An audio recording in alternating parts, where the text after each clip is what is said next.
پچھلے سال میں نے ایک طالب علم سے کہا تو چھٹی کر جا، میں تو نہیں کسی بچے کو نہیں روکتا میں کہ وہ یہاں کھالوں کے لیے رہے، کھالیں جو مدرسے میں آنی ہوں گی وہ آ جائیں گی، لیکن بچوں کی عید نہیں ہم خراب کرتے۔ بچہ کہنے لگا میں نے نہیں جانا۔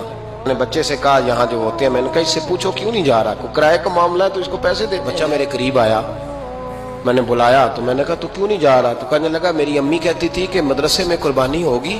میں نے کہا ہوگی، تو امی کہنے لگی وہیں رہنا، گوشت تو کھا لو گے۔ میں تو کہتا ہوں ان لوگوں کی ضرورت ہے جو کہیں جناب ہمارا جانور فلاں جگہ ذبح کر دے، کسی غریب کو دے دیں، اسے پتہ بھی نہ ہو کس کا ہے، تو ایسے لوگوں کو جانتا ہوں جو کہتے ذبح کر کے دے دے۔ تکلیف کی بات ہے، 4 قربانیاں کرنی ہے، 3 بڑی میں حصہ ڈالا، 1 چھوٹی ہے، تو کس طرح کرنی ہے 4؟ کہتے ہیں 3 میں نے بانٹ دینی ہے بڑے والی، اور بکرا سارا فریزر میں لگانا ہے، کیونکہ میں نے مفتی صاحب سے سنا ہے کہ سارا گوشت گھر میں رکھنا جائز ہے۔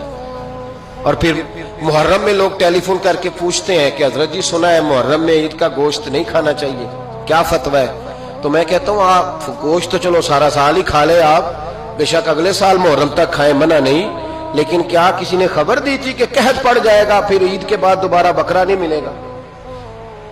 اس کے پاس قربانی کرنے کی گنجائش ہوتی ہے، اس کے بعد میں بھی گوشت خریدنے کی گنجائش۔ یار یہ دائیں بائیں جو لوگ ہیں یہ ہمارے ہیں، اپنے غریب بہن بھائیوں پر توجہ کریں، خود آگے ہیں۔